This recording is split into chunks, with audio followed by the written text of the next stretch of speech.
अवधूत चिंतन श्री गुरुदेव दत्त.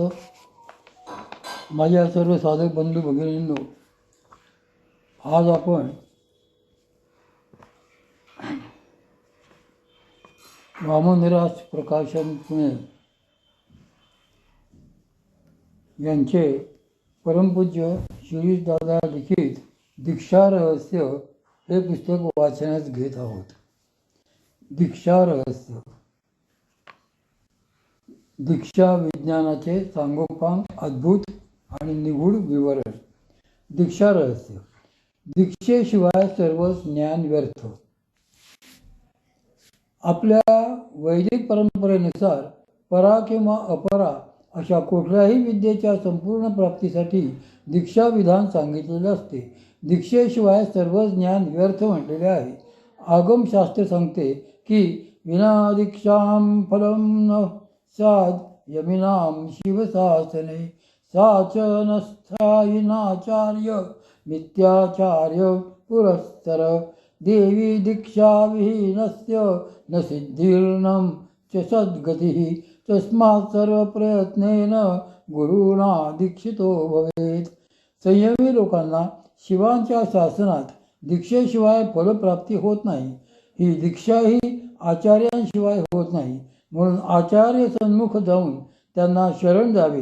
हे देवी, जो दीक्षाविहीन पुरुष असतो त्याला ना सिद्धी मिळते ना सद्गती. म्हणूनच सर्व प्रकारे प्रयत्न करून सद्गुरूंकडून दीक्षा प्राप्त करून घेतलीच पाहिजे. याचाच अर्थ असा की विशिष्ट शास्त्र कथित सिद्धी किंवा सद्गती म्हणजेच अपरा अथवा पराविद्यांच्या फलप्राप्तीसाठी दीक्षेशिवाय पर्यायच नाही. पिच्छिला तंत्रात व कुलार्णव तंत्रात यासाठी सांगितले आहे की दीक्षाविना न मोक्षः स्यात् प्राणिनां शिवशासनात साचनस्याद विनाचार्य मिथ्याचार्य परंपरा.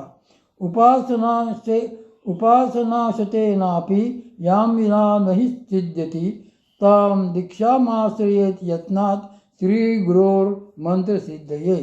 दीक्षेशिवाय मुक्ती नाही. म्हणजे शिवांचे अनुशासन असेच आहे की दीक्षेशिवाय कुणालाच मुक्ती प्राप्त होत नाही आणि आचार्याशिवाय गुरुपरंपरेशिवाय दीक्षा होतही नाही. जगात शेकडो प्रकारच्या उपासना पद्धती प्रचलित आहेत, पण दीक्षेशिवाय सिद्धी मिळत नाही. म्हणून मंत्रसिद्धीसाठी श्रीगुरूंकडून ती दीक्षा प्राप्त करून घ्यावी. श्री दत्तात्रय यामलात तर असे स्पष्टपणे म्हटलेले आहे की अनिश्चरश्चमर्त्यस्य नास्ति त्राता यथा भुवि तथा दीक्षाविहीनस्य नेह स्वामी परत्र च. एखाद्या अनाथ मनुष्याला जसा या भूलोके कुणी त्राता नसतो, तसाच दीक्षाविहीन पुरुषाला येथे किंवा परलोकातही कुणीच रक्षक नसतो.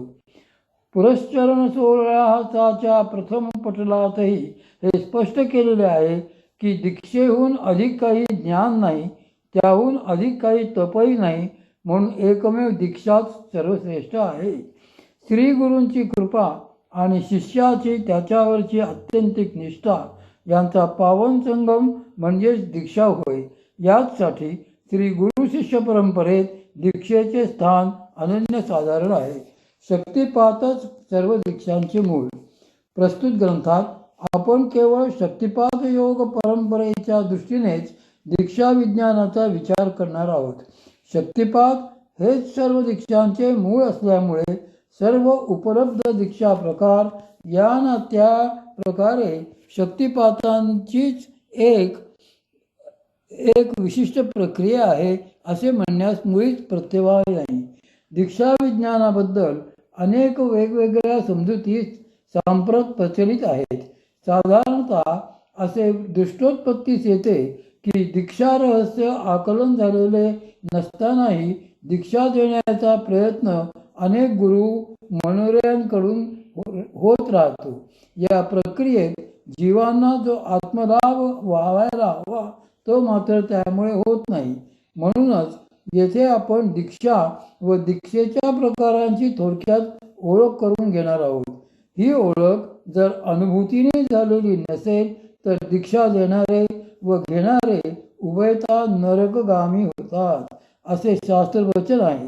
शास्त्र सांगते की गुरु शिष्यावौ मोहाद परिशश्च परस्परम उपदेशम ददद्गुरुं प्राप्नुयातां पिशाचताम् अशास्त्रीयोपदेशश्च यो गुरुयति तदा ददाति भुज्यते तावुभौ घोरान् नरकानेकविंशितम् अन्यायेन नुतयो दद्यात् गुरुह्यात्यज्ञायतश्च यः ददतो गुरुहतो देवी कुलशापो भविष्यति.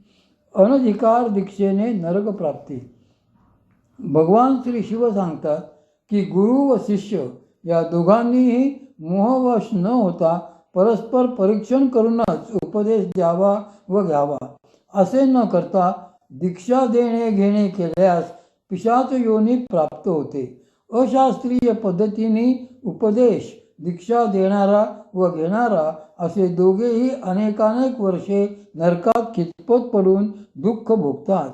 शास्त्र विचार न करता असे जे उपदेश म्हणजे दीक्षा देतात त्यांना व त्यांच्याकडून दीक्षा घेणाऱ्यांनाही हे देवी प्रत्यक्ष भगवती जगदंबेचा शाप कुलशाप मिळतो. वास्तविक पाहता शास्त्रांनी एवढे स्पष्ट निर्देश दिलेले असतानाही गुरु व शिष्यांनी ते मोडणे सर्वथैव अनुचित व अकल्याणकारकच आहे. पण आजकालचे अनेक गुरु हे त्यांच्या प्रचार प्रसाराच्या वासनांपोटी व शिष्य आपल्या अज्ञानापोटी हेच घोर पातक करून बसतात असे चित्र सर्वत्र दिसत आहे. जाहीररित्या दीक्षा, सामुदायिक दीक्षा देणे वगैरे यातूनच निघालेल्या विकृती असून असे प्रकार पूर्णतः अशास्त्रीय आहेत. शास्त्रीय दृष्टीने थोडक्यात सांगायचे झाले तर ज्याद्वारे साधकाच्या सर्व स्वकीय पापांचा नाश होऊन दिव्य भाव, परमसिद्धी तथा परमज्ञानाची प्राप्ती होते त्या प्रक्रियेलाच दीक्षा म्हणावे. दीक्षेने गुरु आपली ज्ञानशक्ती, आत्मशक्ती शिष्याच्या ठिकाणी शक्तिपाताने संचारित करतात. त्यामुळे शिष्य हृदयातील सुषुप्त ज्ञान आणि शक्ती उद्बोधित होते. अशी त्या दीक्षेने जागृत झालेली शक्ती शिष्याच्या सर्व शारीरिक अशुद्धी दूर करून त्याला शुद्ध करते. यालाच दीक्षा प्रभाव असे म्हणतात. दिव्य भाव प्रदानाच क्षालनात किल्मिषश्च दीक्षेती कथिता सिद्धद्भिर बंध विमोचनी दीयते परमा सिद्धी क्षीयते पाप संचय प्राप्यते परमं ज्ञानम तेन दीक्षा इति रीता. दिव्य भाव म्हणजे दिव्य भाव देण्यामुळे आणि क्षा म्हणजे पापाचे क्षालन करण्यामुळे या कृतीला संत दीक्षा असे म्हणतात. ही संसार बंधनातून मुक्त करणारी आहे. या कृतीत परमसिद्धी दिली जाते, पापांचा साठा नाहीसा केला जातो आणि परमज्ञान प्राप्त होते, म्हणून तिला दीक्षा म्हणतात. येथेही शास्त्रकार हेच सांगत आहेत. परा व अपरा विद्या प्राप्तीसाठी दीक्षा. दीक्षेने प्राप्त होणाऱ्या परा व अपरा विद्यांविषयी मुंडकोपनिषदात असे म्हटले आहे की अपरा विद्या म्हणजे वेदत्रयी व त्यांची अंगे आदी होत, पण पराविद्या ही परतत्वाचा साक्षात्कार करून देण्यासाठी मोक्षप्राप्तीसाठी असते. तत्रापरा ऋग्वेदो यजुर्वेद सामवेदो अथर्ववेद शिक्षा कल्पो व्याकरणं निरुक्तं छंदो ज्योतिषमिति अथ परायया तदक्षरमधिगम्यते. अंगिरा मुनींच्या वक्तव्यानुसार या दोन प्रकारच्याच विद्या जाणण्यायोग्य आहेत, एक परा आणि दुसरी अपरा. द्वे विद्ये वेदितव्ये इति हस्म यद्ब्रह्मविदो वदन्ति परा चैवा परा च. हीच पराविद्या अमृत होय. अमृतम तु विद्या. प्राचीन भारतीय विद्यांमध्ये वैदिक विद्यांमध्ये 16 प्रकारची विज्ञाने मानली गेली आहेत. उदाहरणार्थ सूर्यविज्ञान, अग्निविज्ञान, चंद्रविज्ञान, नक्षत्र विज्ञान, शब्द विज्ञान, प्राणविज्ञान इत्यादी. या प्रत्येक विज्ञानाच्या 4-4 विद्या किंवा उपशाखा आहेत. अशा 16 गुणिले 4 बरोबर 64 विद्या होतात. पण या सर्वही विद्या अपराविद्याच मानल्या गेल्या आहेत. आत्मतत्वप्राप्तीची विद्या हीच पराविद्या म्हटली जाते आणि त्या पराविद्येची प्राप्ती दीक्षेमुळे होते. माऊलींनी यावर एक सुंदर ओवी घातली आहे. मोरा अंगी असेशे पिसे असती डोळसे, परी एकही दृष्टी नसे तैसे ते गा. आत्मप्राप्ती करविणारीच पराविद्या. आपल्याला माहिती आहे की मोराच्या अंगावर जो पिसारा असतो त्यातल्या प्रत्येक पिसावर एक एक डोळा असतो. पण जर का मोराचे खरे 2 डोळे काही कारणांनी गेले तर ते पिसांवरचे असंख्य डोळे बघण्याचे काम काही करू शकणार नाहीत. अशा पिसांवरच्या डोळ्यांसारख्या ज्या विद्या आहेत त्या सर्व अपराविद्या होत. त्या विद्यांमुळे लौकिक, अलौकिक, पारलौकिक सामर्थ्याची किंवा भोगांची प्राप्ती होईल. पण आत्मवस्तूचा बोध मात्र होणार नाही. हा आत्मवस्तूचा बोध करून देणारी मोराच्या खऱ्या डोळ्यांसारखी जी विद्या आहे तीच पराविद्या होय. माऊली त्याबद्दल म्हणतात की आणि आत्मा गोचर होय, ऐसी जय विद्या आहे, ते आई कोणी डौरवाहे विद्वांसुधो. अशी आत्मा गोचर करविणारी, इंद्रियांनाही आत्मतत्वाचे ज्ञान करविणारी जी विद्या आहे तीच पराविद्या होय. पराविद्या जोपर्यंत प्राप्त होत नाही तोपर्यंत मायेच्या राज्यात जीव जन्ममरणाचे फेरे घालतच राहतो. या पराविद्येची प्राप्ती ही दीक्षेमुळे होते आणि दीक्षेची प्राप्ती श्री भगवंतांच्या कृपेमुळे होते, अनुग्रहामुळे होते. ही विद्याच शास्त्रांनी शक्ती म्हणूनही सांगितलेली आहे.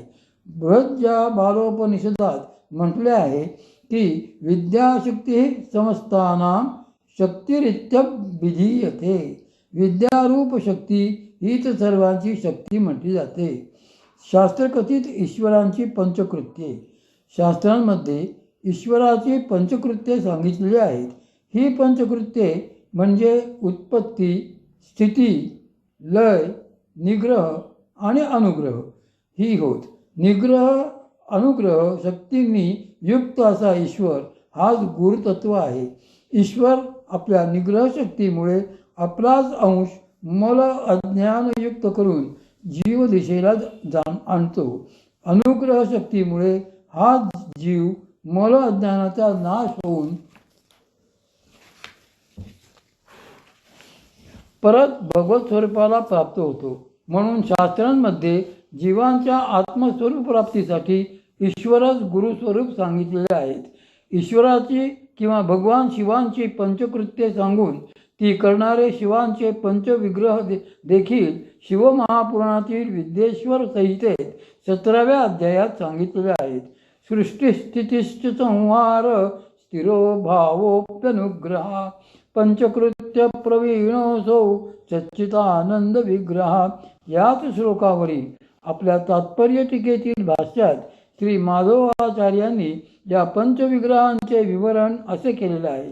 सर्जन शक्ती उपाधिकं परात्पर शिवस्वरूपं चिन्मात्रम एव सद्युजातः. 2. पालन शक्ती उपाधिकं वामदेवः. 3. संवरण शक्ती उपाधिकं अघोरः. 4. तिरोभाव शक्ती उपाधिकं तत्पुरुषः. 5. अनुग्रह शक्ती उपाधिकं ईशानः. म्हणजेच सच्चिदानंद रूप भगवान शिव सृजन सद्योजात रूपाने, पालन वामदेव रूपाने, संहार अघोर रूपाने, निग्रह तत्पुरुष रूपाने व अनुग्रह ईशान रूपाने येण्याप्रमाणे पंचकृत्ये संपन्न करतात. श्री भगवंतांची अनुग्रह पद्धती. श्री भगवंतांची अनुग्रह करण्याची जी प्रणाली आहे तिलाच दीक्षा पद्धती असे म्हणतात. श्री भगवंतांचा हा अनुग्रह 2 प्रकारचा सांगितलेला आहे. निरधिष्ठान अनुग्रह आणि साधिष्ठान अनुग्रह. निधिष्ठान अनुग्रहामध्ये देखील 2 महत्त्वाचे प्रकार आहेत. एक जीव 84 लक्ष योनींमधून फिरून जेव्हा मनुष्य जन्माला येतो तेव्हाच त्याला मोक्षाचा अधिकार प्राप्त होतो. मनुष्य योनी व्यतिरिक्त इतर पश्चादी योनींना हा अधिकार नाही. म्हणून मनुष्य जन्म अतिशय दुर्लभ मानलेला आहे. निरधिष्ठान अनुग्रह याचा अर्थ अधिष्ठानाशिवाय किंवा माध्यमाशिवाय होणारा अनुग्रह. मनुष्य जन्माच्या वेळी जन्ममरणाच्या फेऱ्यातून त्या जीवाची सुटका व्हावी अशा करुणेने श्री भगवंत कृपाळू होऊन जीवाला जन्मापूर्वी स्वतःच दीक्षा देतात. या दीक्षेला ज्ञानबीज दीक्षा किंवा प्रणवबीज दीक्षा किंवा विश्वबीज दीक्षा अथवा गर्भबीज दीक्षा असे म्हणतात. मात्र हे कृपाबीज जीव जन्माला आल्यानंतर वैष्णवी मायेच्या प्रभावाने श्री भगवंताच्याच अनुग्रह शक्तीखाली सुप्त होऊन राहते. माऊलींनी 6व्या अध्यायातील एका मार्मिक ओवीत हे अगदी स्पष्ट केलेले आहे. ते म्हणतात की ते कुंडलिनी जगदंबा जे चैतन्य चक्रवर्तीची शोभा जिसा विश्वबीजाची या कोंबा सावली केली. ती भगवती कुंडलिनी जी श्री भगवंताची अनुग्रह शक्ती आहे या विश्वबीजाला आच्छादून बसलेली असते. ती जोपर्यंत या बीजाला कार्यरत करीत नाही तोपर्यंत जीव अज्ञान दशेतच राहतो. ही कुंडलिनी भगवती जोपर्यंत स्वतः सुप्त असते तोपर्यंत विश्वबीज सुद्धा सुप्त असते. जेव्हा ती स्वतः जागृत आणि कार्यरत होते